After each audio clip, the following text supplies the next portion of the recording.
this RPG that we're doing, this RPG that we're doing, RPG that we're doing, RPG that we're doing.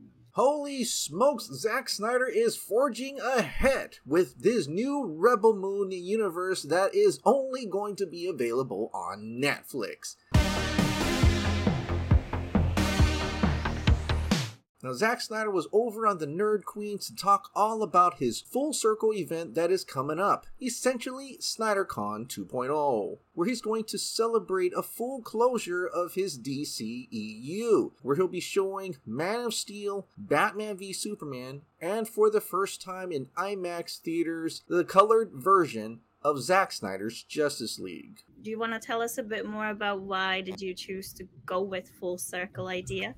Well, we were trying to say like, oh, what should we call this? And I was like, oh, well, when we were just talking about, oh, we started Art Center, we're going back to Art Center, the whole thing with the movie being nowhere then and the movie now exists.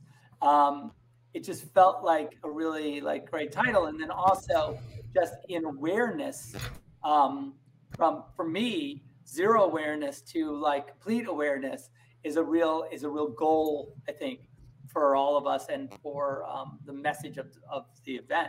And so it seemed like it continues to weirdly, the FSP logo is round, Art Center's logo is round.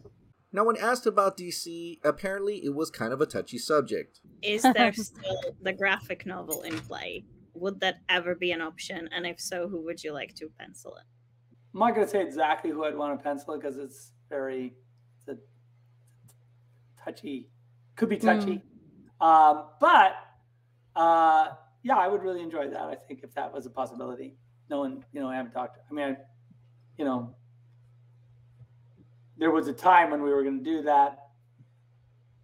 And then there was, a sort of change of desire, yes. So it doesn't even look like he's able to even make a graphic novel for the Justice League sequels. But he quickly switched to what he could do in the Rebel Moonverse. And I'm talking about two big movies that he's working on, Rebel Moon Part 1, Rebel Moon Part 2. It's like Star Wars meets Seven Samurai, but most importantly, it's his own original IP. There's nobody telling him what to do. And it looks like Netflix is super on board with this. I mean, he revealed that he's got a lot of things going on for Rebel Moon. He's going to have graphic novels. He's going to make animated shorts. And this is a big reveal. Zack Snyder says he is making a Rebel Moon game.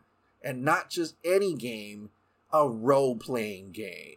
And first off, you may be thinking, well, maybe this is one of those small little mobile games or a small little adaptation or spin-off or whatever. But apparently he's shooting for the stars.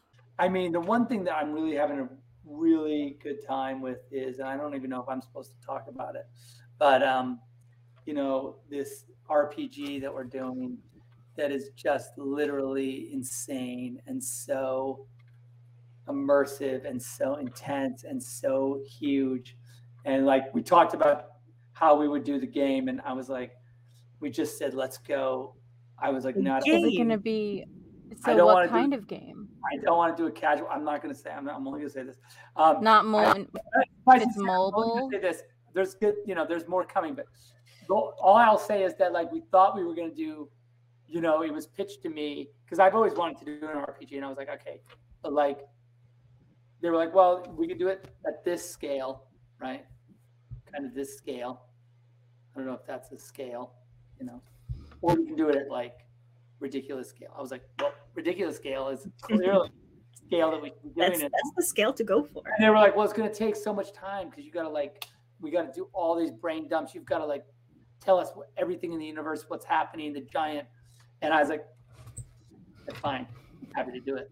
Let's go all the way. And at that point, my mind is going bonkers right now. I love video games, I love role-playing games, and I love sci-fi. So honestly, my head goes straight to Destiny 2, if they have some of those first-person shooting mechanics, or if it's still the action RPG type, then yeah, Mass Effect is one of those things that I'm thinking about when you talk about sci-fi RPG. I mean, can you imagine exploring different worlds, character customization, flying ships? I can't help but think it's going to be that immense. And if he's actively part of the development of that game, you know there's going to be a lot of attention to detail. But I guess it depends on the game company that is involved with Rebel Moon. The fan has speculated that Netflix has worked with Ubisoft or CD Projekt Red. And when you mention CD Projekt Red, I can think of a great action RPG such as The Witcher, or even Cyberpunk 2077, minus all the bugs at release. But whatever may be the case, it does appear that Netflix is all in on Rebel Moon, and Zack Snyder is completely engrossed in that universe. The next SnyderCon will probably be all Army of the Dead and Rebel Moon.